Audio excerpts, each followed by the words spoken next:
பிரதோஷ வழிபாடு இல்லாத இந்த சிவன் கோயில்ல வருஷத்துக்கு 365 நாளும் நந்தி வாயிலிருந்து தீர்த்தம் வர அதிசயம் நடக்குது.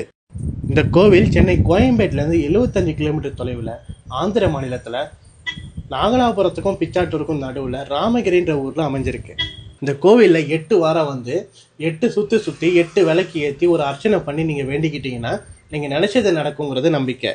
இந்த கோயிலோட வரலாறு பார்த்தோம்னா, ராமன் ராவணனை வதம் பண்ண பிறகு அவருக்கு வந்து பிரம்மகத்தி தோஷம் வருது. அது வந்து நீங்க காசிலேருந்து ஒரு சிவலிங்கத்தை எடுத்துட்டு வந்து ராமேஸ்வரத்தில் வச்சு பூஜை பண்ணணும்னு ஆசைப்படுறாரு. அதுக்காக ஆஞ்சநேயரை அனுப்புறாரு.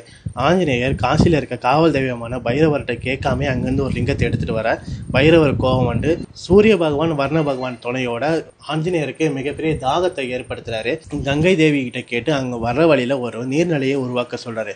தாகத்தில் இருக்க ஆஞ்சநேயர் அந்த நீர்நிலையை பார்த்த உடனே அங்கே வந்து தண்ணி குடிக்க வந்து கீழே இறங்குறாரு.